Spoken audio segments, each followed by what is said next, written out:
My name is Mark Anthony Dubose Jr., and I was born July 4th of 1986. Today I want to talk about something that has always been a sticky situation for me when I was just going to church and place to place. And now it's just weird because now it's even on the YouTube that you got people that are like, sow your seed into here and give me your tithes and give me this and gimme. How many of y'all been somewhere where someone's just like, gimme? And then they hit you with a Bible verse and they're like, see, it says it right there. That's what you're supposed to do. It's a fascinating thing because the more and more I keep reading this Bible, the more and more I keep on reading something different, where the realness over the manipulation. There's a lot of manipulation that goes on out here that people are just saying to themselves that if God ever says anything about, because it actually says tithing in here, and it's a real term and it's a real word. It's something that we should really be doing. It's something that is we should do our best because it's one of the laws. Since I'm sitting here talking about the laws that this past few days, and I'll continue to keep talking about the laws for a past more few days to just get them all out there to just allow everyone to be able to hear it. But there's some laws that we have to go by, and there's some things that we have to do, and there's some stuff that we just can't say, I just don't agree with that, so I don't want to do that, so I'm going to go off and try to do something different. Something that we just absolutely have to do. But when it comes down to this term and this word and this idea of tithing, it's been muddy, it's deceiving, it's confused, it's manipulation, it's righteous. There's a lot of with it, but most of it is just wickedness, is how people like to manipulate you to make you think that you have to do this to be able to get into the good graces of God. If you're not giving a tenth, 10 or 20% of your income, you're not doing what God is telling you to do. You're not going to be able to listen to God. God's not going to bless you. How is that God going to bless you if you're not giving to God? And giving to God means that you got to give us your money and give us your time and give us this and give us that for you to be able to be blessed by God. How many of y'all have ever heard of a message like that? That I've heard that message over and over. Like, I can't see a YouTube pastor that just doesn't say that, where they're just like, you have to give to us, and that's how you're going to be able to get blessed by God. And that is not at all the way it's written in this text. Where I'm going to say there is a passage later on that aren't in the laws, but there's laws that God has already put in that he said to Moses to explain it, to put to all the people. And the laws are what I'm going to go by, because the laws make it very, very clear and very, very just easy for me to be able to understand exactly what it is to do. So right up front, I just want to read one in the book of Deuteronomy. I'm going to get that name right one day. I keep on listening to it and keep on trying to say it, but it just doesn't want to come out of my lips right for some reason. Deuteronomy. I'm going to get it. And I'm going to come down to the 14th chapter and the 22nd verse. And this is talking about the tithes, and something that I want to read this because this is in the book of the laws. And this is what it means right here. Be sure to set aside a tenth of all that your fields produce each year. Eat the tithe of your grain, new wine, and olive oil, and the firstborn of your herds and flocks, in the presence of the Lord your God, at the place he will choose as a dwelling for his name, so that you may learn to preserve the Lord your God always. But if that place is too distant, and you have been blessed by the Lord your God, and cannot carry your tithe, because the place where the Lord will choose to put his name is too far away, then exchange your tithe for silver, and take that silver with you, and go to the place that the Lord God will choose. Use the silver to buy whatever you like, cattle, sheep, wine, or other fermented drink, or anything you wish. Then you and your household shall eat there in the presence of the Lord your God and rejoice. Do not neglect the Levites living in your towns, for they have no allotment or inheritance of their own. At the end of every 3 years, bring all the tithes of that year's produce and store it in your towns, so that the Levites, who have no allotment or inheritance of their own, and the foreigners, and the fatherless, and the widows, who live in the towns, may come and eat and be satisfied, and so that the Lord your God may bless you in all the work of your hands. I don't know where this is saying to give to your church so that they can buy new cameras and a bigger building and a better system and a better this and more chairs and more TVs and more vacations and more boats and more airplanes and more cars and even more employees in reality. I don't see where it's saying to do that. In reality, I'm seeing the law state to use the silver that you to make to sell your stuff, because you have to go too far to buy whatever you want. It says buy some cattle, buy some sheep. If you want some wine, buy some wine. Buy some oil, buy whatever kind of fermented drink that you want. Buy whatever you want with your money that you're storing up for God so that you can, this is the main thing about it, so that you can eat it, drink it, have fun with it, enjoy it in the presence of God. Hey, Johnny, get down. You could enjoy it in the presence of God. Not to give it to somebody so that they can enjoy it and just keep on building and building and building a nest egg of wealth for themselves. No, it's for you to enjoy, for you to have a good time with, for you to be able to sit back and relax with, knowing that you saved all this up for a day and a time and a week and a month, all the time, to go to your Lord's community of just, I got this, and I'm going to appreciate this. I'm going to use this. I'm going to have this. I'm going to enjoy this because God has blessed me with this. That's the whole concept here, and it's very interesting because there's a second place that this is talked about that says the exact same thing again, and it's in the 26th chapter. We're going to read this whole thing. 26th chapter, Deuteronomy, first verse. When you have entered the land, the Lord your God is giving you as an inheritance, and have taken possession of it and settled in it. Take some of the first fruits of all your produce from the soil of the land the Lord your God is giving you, and put them in a basket. Then go to the place the Lord your God will choose as a dwelling for his name, and say to the priest in the office at that time, I declare today to the Lord your God that I have come to the land the Lord swore by our ancestors to give us. The priest shall take the basket from your hands and set it down in front of the altar and the Lord your God. Then you shall declare before the Lord your God, my father was a wandering Armin, and he went down into Egypt with a few people and lived there and became a great nation, powerful and numerous. But the Egyptians mistreated us and made us suffer, subjecting us to harsh labor. Then we cried out to the Lord, the God of our ancestors, and the Lord heard our voice and saw our misery, toil, and oppression. So the Lord broke us out of Egypt with a mighty hand and an outstretched arm. With great terror and with signs and wonders, he brought us to this place and gave us this land, a land flowing with milk and honey. And now I bring the first fruits of the soil to you, Lord.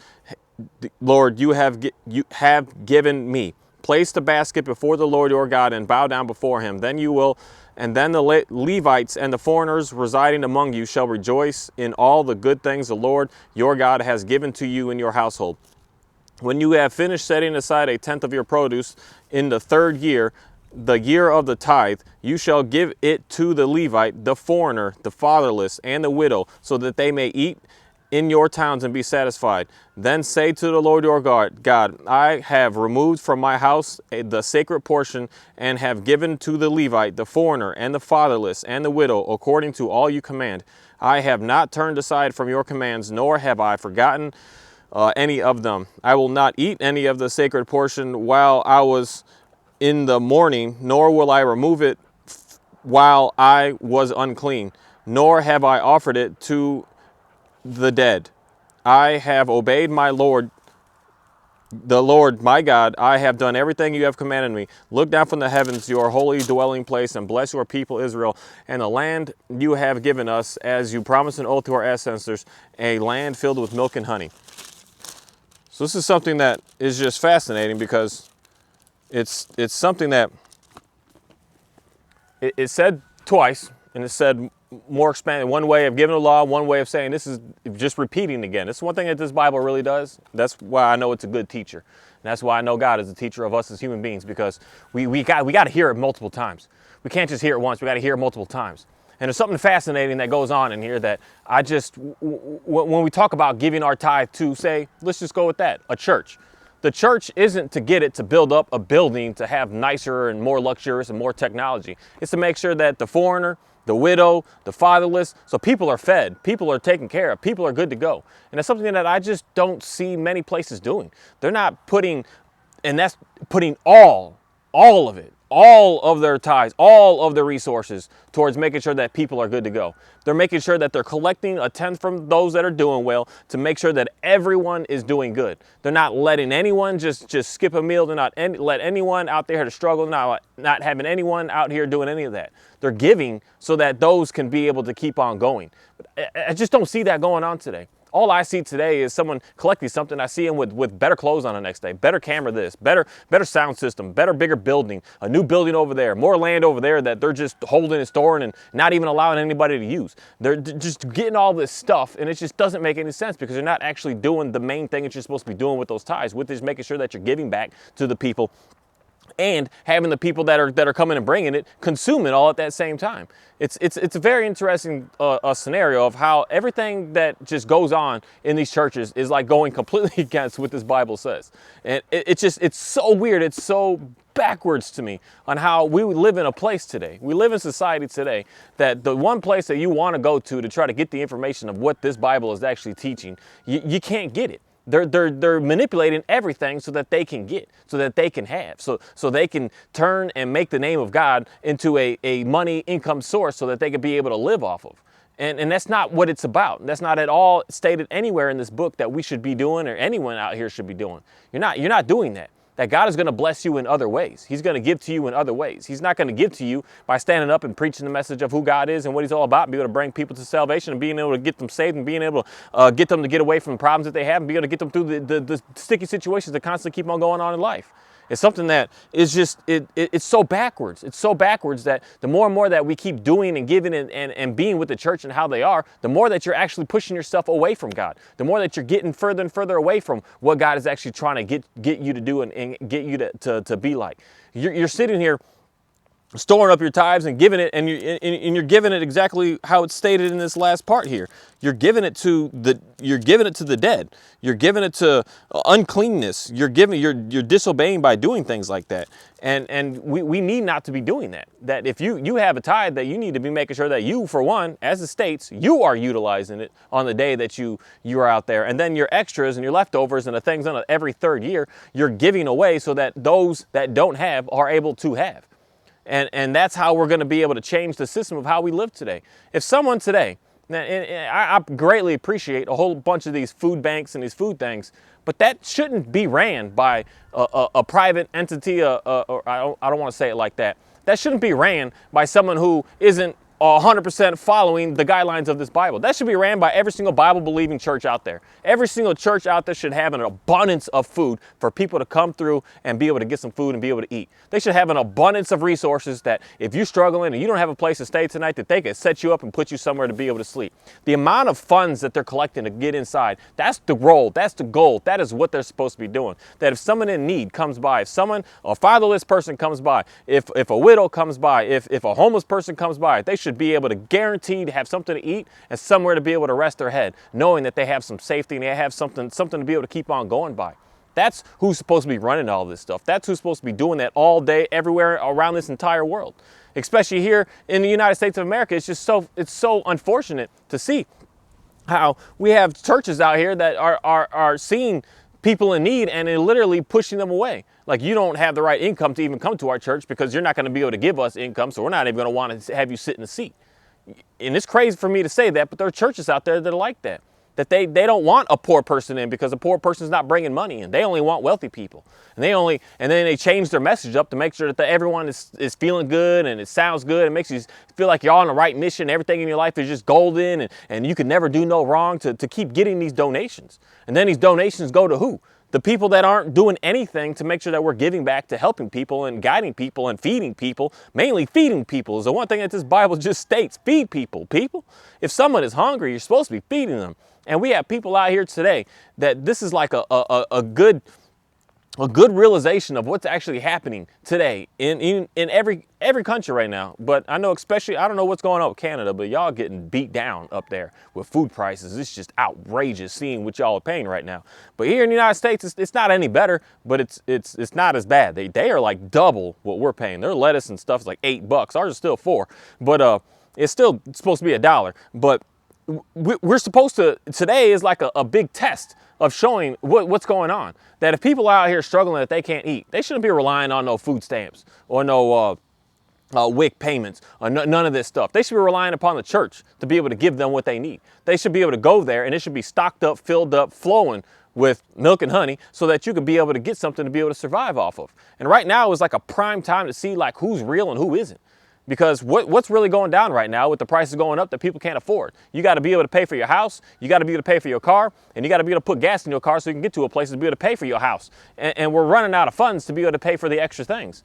And if you're in that situation, you're needing something. And when you're needing something, that's what the church is here for, to assist you and to help you, not just to bring you to understanding who God is, but also to make sure that you are getting your basic needs met. And the church is to grow and grow and grow to teach that message of how to be able to get into a better situation. And then as soon as you are able to get people in better situations, to get people to get on the blessings of God instead of the curses of God, that's when you're going to be able to get people that are going to come bring you even more in. So someone that came in that was struggling, hurting, damaged, and breaking every single commandment was giving you $400 a month steadily. As soon as they get off those curses and now they're living by 100% of those commands, now they're going to start bringing in $4,000 a month in tithes. That's the whole purpose of what goes on here. I hate to put it in money terms like that, but that's the reality of it. If you're living in a life that you're just in it and you're just being against God, you're living a hard life. But once you get on his commands, you start to get on his laws, you start to understand what he's looking for, things are going to come more to you. You're going to be more blessed. You're going to have more abundance. And that more abundance, you're going to go to the church that helped you get that.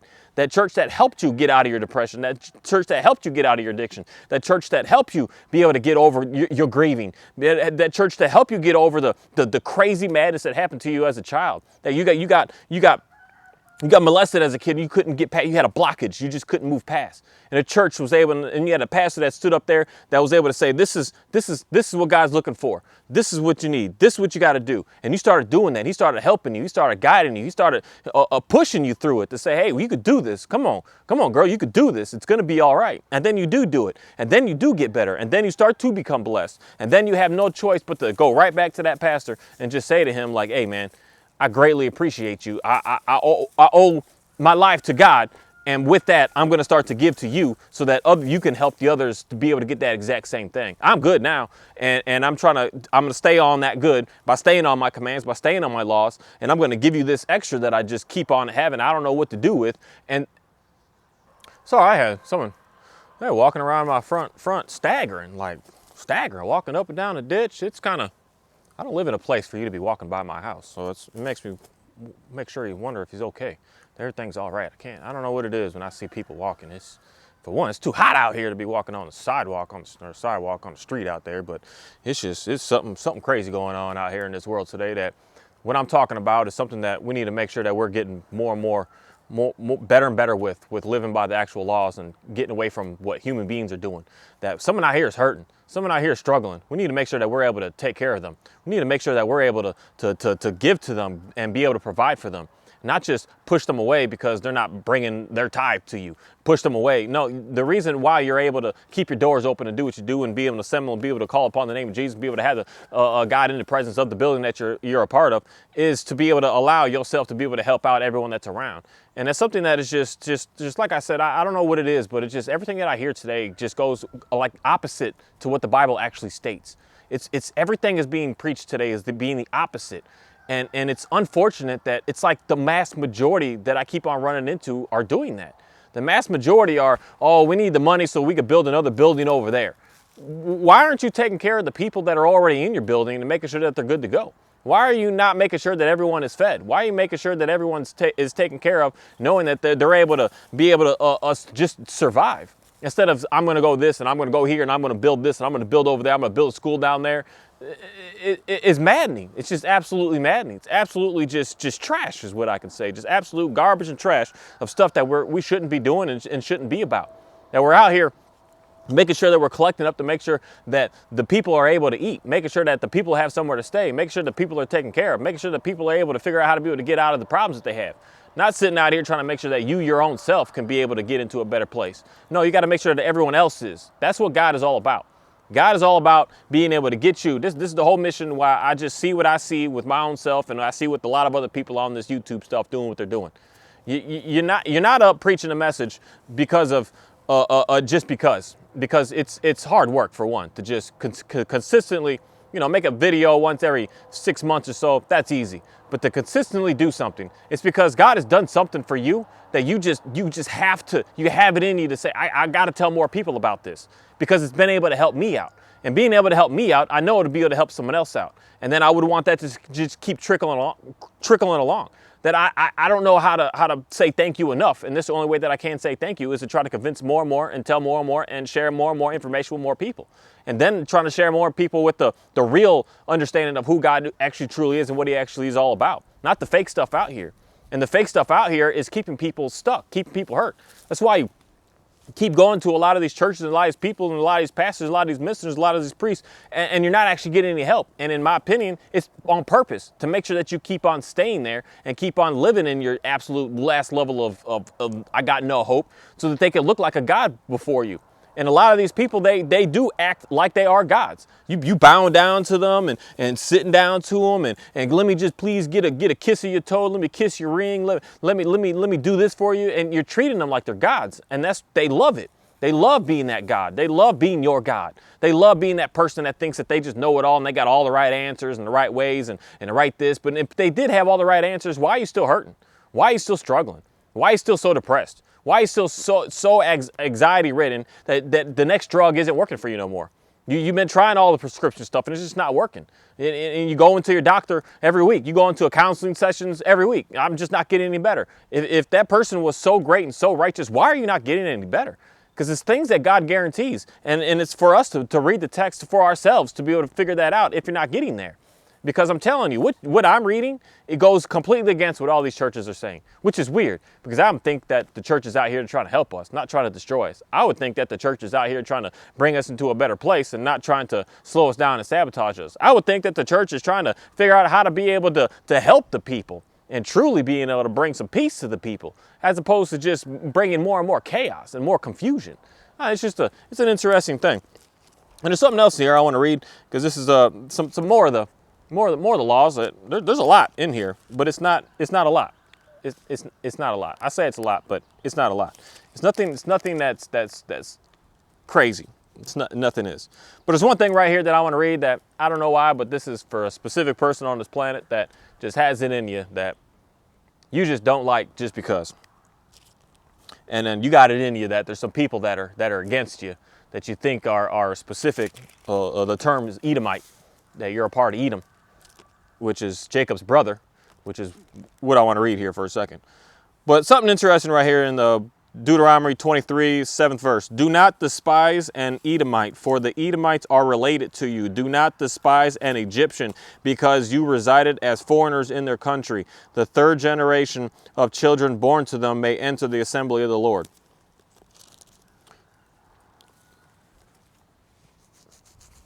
So when we go further on into this book, we get further on into the understanding of there's some people that are oppressing you that you think are still oppressing you today. But you got such hate towards another person and another this and another that. And there's a huge push today with people that are just, I can't stand this word when people say it. It just gets me. It just lets me know how broken you truly still are. That I hate Edomite. And then you would say, oh, God says he hates people, so I can. Dude, you are nothing like God, and God is nothing like you. God is helping us get out of our anger, but yet God has anger. So there's things that God does and can do that we as human beings do not do and should not be displaying. And that's something that I think a lot of people need to get a little more clear in their understanding of reading this book. Because right there, it says you are to get along with. You are not to despise. You are not to hate. You're not to destroy. You're not to try to demolish. You're not trying to talk down to. You're not trying to none of that, to none of these people. And this is one of the laws that we have, a law to get along with, a law to understand with, a law to work with, and not to be against, and not to hate, and not to slander, and not to have jealousy towards. And that's something that is very, very interesting that I just see going on more and more today as well. So we've got the church that's just going completely against this Bible, and then we've got these other groups that go with the Bible, but they're removing, like they'll just remove that out. There's, I don't believe that. That ain't in there. That's not part of that book. I don't go with that part of it, but I'll go with 90% of the rest of it. It's fascinating to me. It's like, why can't we just find someone that just goes with it? That's just living by it. That's just all about it. And get out of your feelings. Get out of your feelings of, I don't like those people because of how they look, because of racism and this. Stuff that human beings have created, not stuff that God has created. I don't like that color because of this, and I don't like that color because of that, and these people did this to me. And you're just in your feelings like a child and not able to move forward with your life, being able to realize that there's people out here we're all out here to work with each other. There's some people that, just straight up right there before that, no Amite or Moabite or any other descendants may enter the assembly of the Lord, not even to the 10th generation, for they did not come to meet you with bread and water when you came out of Egypt, and they hired Balaam, son of Bor, from Padhar in Aram, to pronounce a curse on you. However, the Lord your God would not listen to him, but turned the curse into a blessing for you, because the Lord loves you. Do not seek a treaty of friendship with them as long as you live. So there's some people that we're supposed to push away and we're not working together. And then there's other people that shouldn't be no hostility towards them. And it's very, very specific and very, very clear, because in reality, say these two, I don't want to say clans, these two nations, that's exactly what it is. These two nations, God, they're no longer on the planet anymore, based on when you continue to keep on reading this forward. That there is a reason why God told you not to make no treaties and no nothing with them, because he got rid of them. They're gone. They're not on this planet anymore. So in reality, since he got those gone and they're not on this planet anymore, and there's just the Edomites and the people of Edom and all of them that are still here, and the Egyptians and all of them are still here, that we are not to try to destroy, enslave, belittle, have any of that towards them. We need to show a level of respect, because they are part of us. They are the same as us. Even though they don't look the same, they are the same. Even though they don't dress the same and act the same, they still are coming from the same source. And it's something that God is very, very specific with. And I'm just still trying to find the information of finding someone, some people, some group, something that is just going by everything that this is stated here, instead of just going for most of it and then cutting out some. And then the churches that are going against all of it and then going towards like 2% of it. Where's the people that are just teaching the whole thing and just giving you the whole lessons, even though some of it is hard? Some of it is just hard. It's just like, man, I don't know. I don't know if I could do that. I don't know if I could deal with that. I don't know if I want to be in that. I don't know what to do with that. But some of the stuff that I would say is the most hardest stuff, it comes down to slaves. For if I were to have a slave and I had to do certain things, where it's just like, we don't live in that day anymore. We don't have that terms anymore. We have employees and employers, but we don't have slaves where we just have them working for you for no funds at all. You have to pay you can't be living today in this country. In other countries, it's unfortunate because this does go on. But you cannot have somebody working for you and just not pay them. You can't do that. And even if you got your spouse working for you, you should still be paying them. You shouldn't be just having them work for nothing at all. You got to be paying them. And that's something that we're just different today with what it is that we have. And most of the world is like that. There's not too much of people that actually have true slaves anymore that are just there that you don't have to pay. And to some of that's just hard language to do. But I'm going to say never, but I'm never going to run into a situation of having to have a slave in my life to worry about some of these things that are going on. And there's other things that are like that are just, we've evolved away from and we do differently today. So it doesn't apply today because we don't do that at all anymore. Not because we are, and no, it's stuff that just trickled away that we're not about. Like slaves, we just don't have that anymore. And we don't have that anymore, then we're not going to talk about those rules anymore. Like putting up boundary posts with rocks. We don't do that anymore. Today, we actually use stakes. We put stakes in the ground, and that's where the boundary posts are. Where I can't take up, because I got 4 stakes on my property here. There's one in the front and every single corner. I can't go to those stakes. So in the Bible, it's referred to as rocks. We're not allowed to move the rocks from your boundary line. So it would be inappropriate of me to go to that front corner up there, take that stake out of the ground, move it over, and put that stake down and beat it into the ground and say, yep, see, now I've got more property now. I'm taking some of yours. That's the same thing in reality. And there's just laws like that we have to pay very close attention to make sure that we're living the way that God is looking for us to live. But it's just weird today that no one is talking about that. And then if you are, you're excluding some because you just get in your feelings. You're just like, no, that can't be right. But it's like, but it's written down for you to be able to easily understand. And understand it doesn't make you feel good in the moment, but you got to work yourself through it. And that's where, when it doesn't feel good, that's where you realize the holes that you have with yourself. That's where you realize the things that you need to work on with yourself. That's where you realize the things that you got to get past with yourself. Every single time you hear something and it just hits you where you're just like, I don't know, it's because there's the insecurity in you about it. If you hear that you should love another regardless of what skin color, age, race, gender that they are, and you're just like, I can't do that. I can't get along with those white people, being a black person or a colored person or I don't know what you want to say today, but I know black people. My daddy is not brown like me, and I'm whiter than white. I'm just tan as all heck could be. I'm outside in the sun all the time. You'd be very, very shocked what I actually look like. But you would say, being a black person, I hate white people. And and you can't get past that because you're like, you just stuck in that. There's holes in you. There's insecurities in you. There's something in you that you need to fix. Something in you need to get past. Something in you need to figure out how to be able to get through. Because in reality, we've got a lot of people out here that are saying that the Edomites are the white people. And in reality, that means that they're your brothers, they're your sisters, they're your family. So how are you going to be a person on this planet living a good life when you hate your family like that? When you're just pushing them completely aside? Granted, it doesn't mean that you need to play cards with them, hang out with them, have dinner with them, and go to the movies with them, and have your graduations together and do all that. No, it doesn't mean any of that. You can keep them over there and I'm over here. But it does mean that I'm not going to try to do something extra to try to get at them. I'm not going to speak extra words to try to just slander them and bring a fits of rage to them. I'm not going to do any of that. They can do what they do over there. I don't appreciate the way that they cook on the grill and how they use their grill. You know, I'm a charcoal grill guy. You over there using that gas thing. Ain't no reason for me to laugh at you for what you're doing and saying that you ain't real and you ain't right and you can't be my brother because that's how you do it. No, that's just how they do it because they love to do it that way. And the end result is you're fed and you're satisfied. And if we're all getting to that point, why are we out here fighting? And that's another thing that the church should really be bringing more and more together. That's one thing I'm going to say.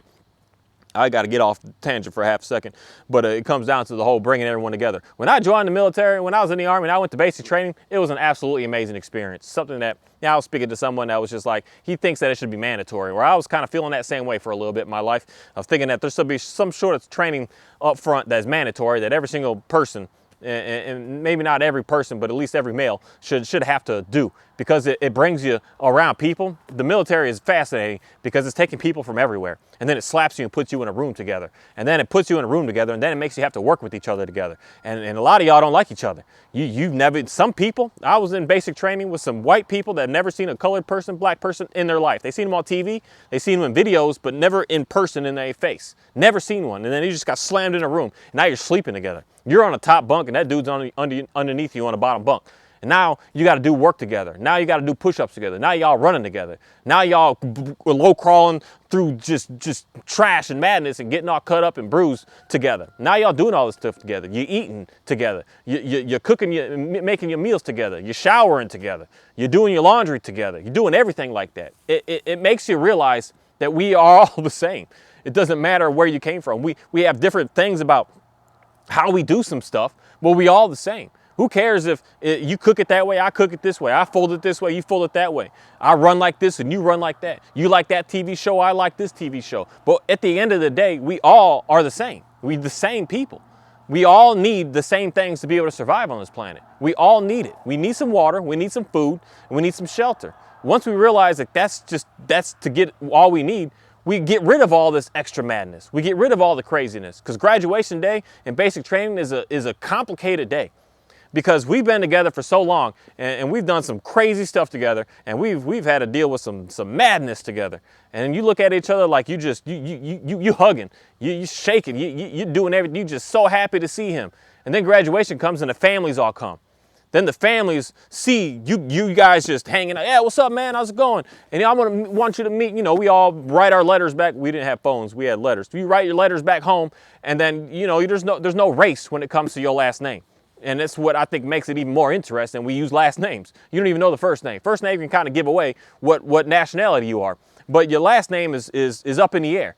And you're writing the last name to your parents And then your parents are reading it. They're like, oh, this guy sounds really cool. And then you go to graduation and you go up to your parents with this guy that is not at all like something like y'all talk about this guy all day at home behind closed doors. Like y'all, it's not a good conversation. He's like, oh, come meet this guy right here. And they just look at him like, this is super awkward. And it only took 2 months. 2 months to be able to build that bond together, to be able to understand that we are the same and we're going through the same struggles and we're going through the same problems. And so what, how you do the different things, but we are the same. And it's such an interesting thing. It's like a huge culture shock that happens on that graduation day because the families are just like, I don't even know what to do right now. Like this is weird. And you could see the real separation in times like that. And it's such a very, very interesting, it's super fascinating. It's some stuff that we should study a little bit more upon and stuff that I get it, how it should be almost mandatory because it'll make you see that we are all alike and we are all the same. We shouldn't be out here fighting and bickering and battling. That we should just get on board with what it is that we're supposed to be doing and just staying focused on that. And what it is that we should be doing is living by the laws that God has already given us to be able to go by. All these laws are going to be able to keep all the laws of the land good to go. Because in reality, majority of the laws of the land are going by the laws that are in this textbook. There's laws on what happens if you kill someone on accident or on purpose. There's laws of if your animal kills somebody. There's laws on if you kill somebody's animal. There's laws if you sexually assault somebody. There's laws on all these things in this Bible already. That if we just lived by it, we would have such a peaceful world out here. Because for one, then we'd be living by all the laws that God has put in, and then we get on the commandments, and we'd be living in such a peaceful world right now. We wouldn't be living in such chaos and maddening and just all this absolute just rage and hostility. We'd be living in a completely different way. And the laws in this Bible aren't anything to make you sad, depressed, and slow you down and not allow you to be able to live and be able to do. It's able to be able to upgrade your life and be able to bring your life into a better place, into a better state. It's confusing to me on how everything out here is trying to push you to get against it, and then you would allow people to allow you to be pushed against it. It's interesting to me that we would watch, what is that movie or that TV series that folks would always talk about, Game of Thrones. You would sit there and watch episode after episode after episode. There's like 100 episodes of that madness. You would sit there and watch all that, but you won't read a half a page of your Bible. It's weird how we've gotten to that point and why we do that. And it's weird that it's like that's normalized today. And all these shows are going 100% against the Bible. So then when you do read it, you're just like, what? That doesn't make any sense. Like they do it like that over there. But you got to remember that these TV shows are fake. They're all fake. They're all just some made up stuff to try to entertain you. And what entertains you the most? Some evil stuff, some destructive stuff, some ruthless stuff. Nothing that is actually good. Because what does the news portray all the time? Some evil stuff, some wicked stuff, some disturbing stuff, and then they'll throw in the kitten got saved here and there every once in a while. That's what we consume. That's what we watch. That's what always keeps going down.